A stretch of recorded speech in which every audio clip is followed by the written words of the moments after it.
माँ, मैं बहुत थक गई हूँ। घर संभालते संभालते यहाँ मेरी थकान किसी को नजर नहीं आती। कुछ दिन आराम करना चाहती हूँ। सोच रही हूँ कुछ दिनों के लिए अपने मायके आ जाऊं। आते हुए अपने बच्चों को भी साथ ले आऊंगी, वे वहीं से स्कूल चले जाएंगे। आखिर एक ही शहर में ससुराल और मायका होने का कुछ तो फायदा मिले। नम्रता ने फोन पर अपनी माँ से कहा। पार्वती जी ने दूसरी तरफ से कहा, हाँ बेटा, जब तेरी इच्छा हो आ जाना। आखिर ये तेरा भी तो घर है। ठीक है माँ, तो मैं कल ही आ जाऊंगी। नम्रता खुश हो बोली, हाँ बेटा, कल आ जाओ, मैं तुम्हारा इंतजार करूंगी। अभी मैं फोन रखती हूँ, मुझे मंदिर भी जाना है। कमला जी ने फोन रख दिया और सीधे किचन में गई। किचन में खाना बना रही बहू से बोली, अरे अनुपमा, सुनो, कल तुम्हारी ननद आ रही है।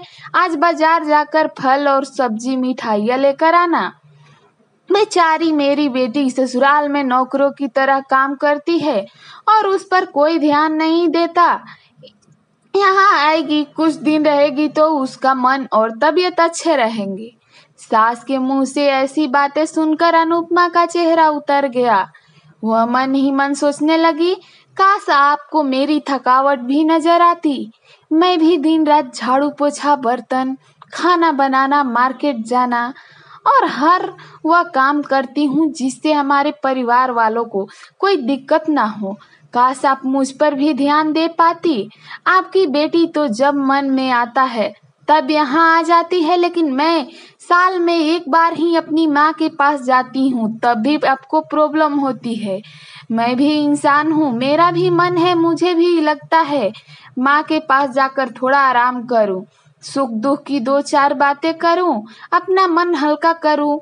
भगवान अब तुम्हारी ही कुछ तुम करो ताकि मेरी सास की आंखें खुले और उसे मेरी थकावट भी नजर आए। शाम तक भगवान ने जैसे अनुपमा की सुन ली और उसकी ननद का फोन आया। ननद ने अपनी माँ से कहा कि उसकी सास ने उसे मायके जाने के लिए मना कर दिया है, इसलिए इस बार वो नहीं आ सकती। पार्वती जी बोली, ऐसे कैसे मना कर दिया? पहले तो कभी वह तुम्हें आने से मना नहीं कर रुकती और थी, इस बार भला क्या हो गया? लाओ मेरी बात कराओ, उनसे मैं समझाती हूँ। नम्रता ने फोन अपनी सास के पास दिया। पार्वती जी ने कहा, नमस्कार समधन जी, आपसे कुछ कहना था। समधन जी ने कहा, कहिए। दरअसल नम्रता कल त्योहार है, इसलिए अपने मायके आना चाहती है, अगर आप उसे भेज दे तो अच्छा रहेगा। नम्रता की सास ने कहा, देखिए समधन जी, आपकी बेटी मायके जाकर रहे, इस बात के लिए हमने उसे कभी नहीं रोका और इस बात से हमें कोई प्रॉब्लम है भी नहीं। कुछ दिन पहले मैं अपने रिश्तेदार के शादी में गई थी, वहां आपकी बहू अनुपमा की माताजी से मिलने का मौका मिला। उसने गपशप करने के दौरान उसकी बातों से पता चला कि अनुपमा को साल में एक बार ही अपने मायके जाने को मिलता है और वह भी बहुत कम समय के लिए। मुझे लगता है आपको पहले अनुपमा को उसके मायके भेज देना चाहिए और वह जब मायके होकर आ जाएगी तो मैं नम्रता को आपके पास भेज दूंगी।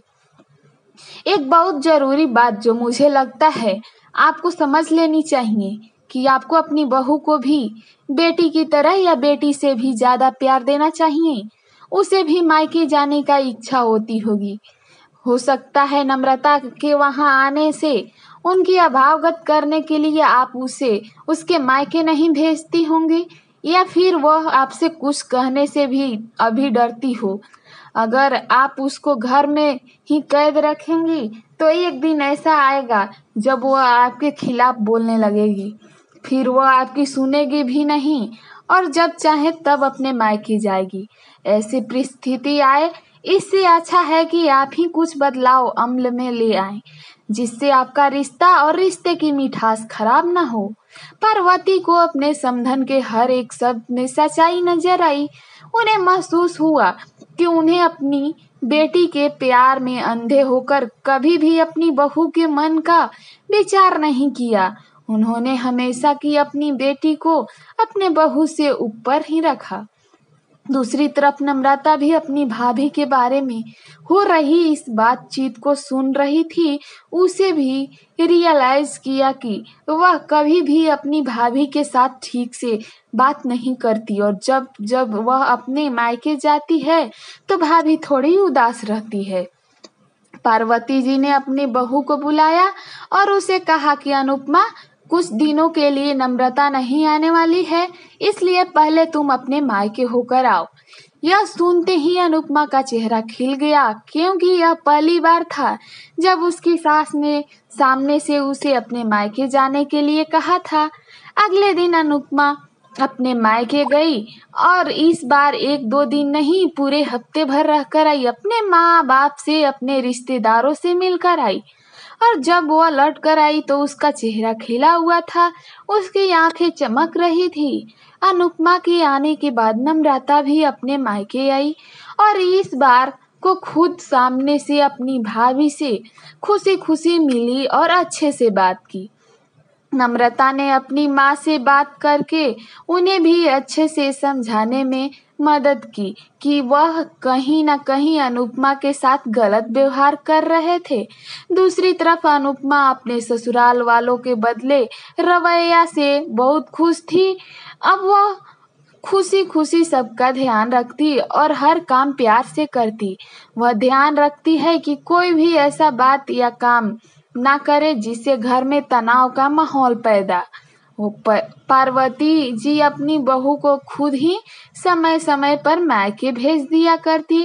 एक छोटे से बदलाव ने सास और बहू ननद के बीच की कड़वाहट को दूर कर दिया और रिश्तों को और भी ज़्यादा मीठा और मजबूत कर दिया।